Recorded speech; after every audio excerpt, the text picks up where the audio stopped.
Hey gang, Niall and Daryl here again. What we want to talk to you is about what to expect that first week or two you're at the gym. That's the hardest part. Once you get into the routine of things, this is going to be smooth sailing. I won't say easy because we always want you to be challenged, but it'll be a habit. Now, the first thing, obviously, that first 2 or 3 workouts, the soreness, it is ridiculous, no doubt. Anytime you take time off me, Your muscles they've been on vacation, an extended vacation. yep. And you could be super fit, but if you take a break, it's going to happen to you too. First week, we don't want you to go 100%, anywhere from 50 to 70% of your effort, right? Just ease into it. By the second week, you're ready to go. You're still going to be crazy sore. So when you come in for your first workout, we want you to come in the next day. That'll help push out that lactic acid, Flush it out. right? Then take maybe 2 days off, get a third workout in that first week. We want you coming a minimum of 3 times. If you want to come in 5 times the next week, that's great. But that first week, that's the plan. Day 1, day 2, 1 or 2 days off, day 3, and then you're off to the races. What would you suggest in terms of soreness? Any other techniques they could do at home? Epsom salt bath. It's a great one. The stretching, as you said. You know what? Walking, even just walking.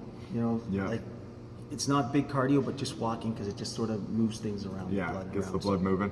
If you want to book a massage that week, especially if you're covered with benefits at work, book a massage for the end of the week, right? Don't work out on the same day you have your massage, or at least after the massage, because that's sort of a workout in itself with the effect it does to your muscles.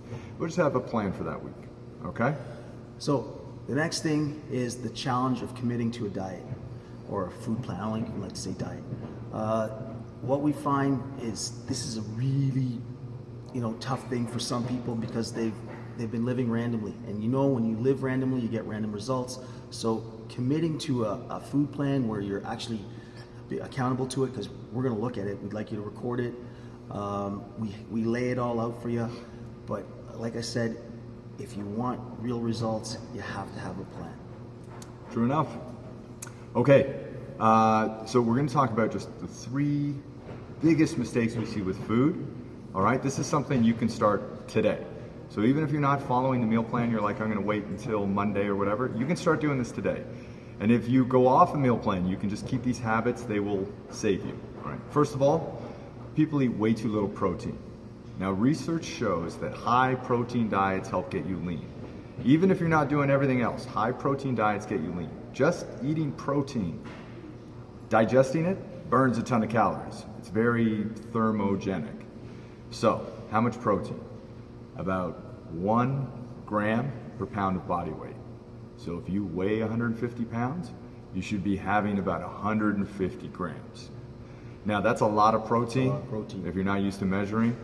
That's usually why we get people to do supplements. Not because supplements are better than real food, but it's condensed protein. You don't have to cook it. It takes you a few seconds to make a shake. It's easier to consume than a couple of meals because it would take a couple of meals to get that much protein. And when you make a shake, a nice low carb protein, put in 2 scoops of protein, that's going to help get you towards your goal. Okay, that's awesome.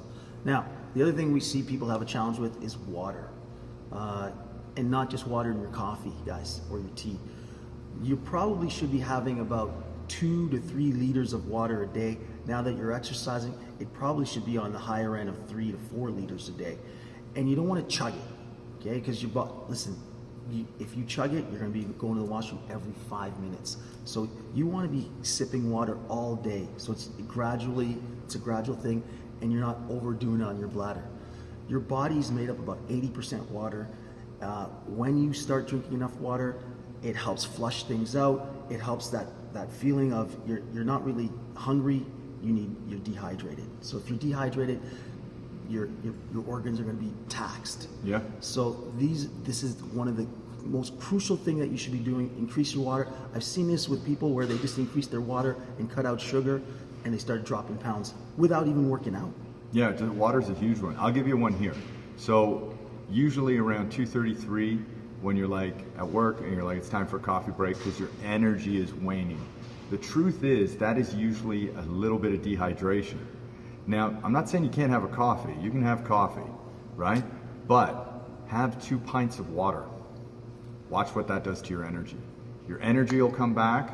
You don't need to have coffee and a chunk of sugar and then 20 minutes later crash because the sugar worn out. Have 2 pints of water, or if you're sipping water all day, you'll find you won't fade. That's even better. Then go get your coffee. You're good to go. Okay, and one last thing, when you wake up, the first thing you should have is a pint of water. Okay, again, it helps push everything out. Water, not beer, right? Yeah, Water. no alcohol anymore. All right, last little thing. So most people don't eat enough protein. The other thing is most people eat way too many carbs. That's one of the reasons we put on weight. Carbs aren't bad. You need carbs. You need glycogen and glucose in your muscles to be able to operate. But too much gets stored as fat. So what you want to do is manage how much carbs you have. A simple one you have to do, the meal plan again does it for you. If you follow the meal plans we give you, you're going to eat the right amount of carbs. But one thing you can do, a very simple fix that you can start doing today, is breakfast. I find most of us have really, really carby breakfasts. So have protein for breakfast instead. Have a few eggs, fry them in some coconut oil, a nice healthy fat. Have an omelet with some veggies, don't be throwing cheese and potatoes in there, but other veggies, you're good. Or if you're not an egg person, have a smoothie. Have your protein shake in the morning, right? Start the morning with protein, and that's gonna take a whole whack of carbs right out of your diet. Keep it simple, guys, keep it simple.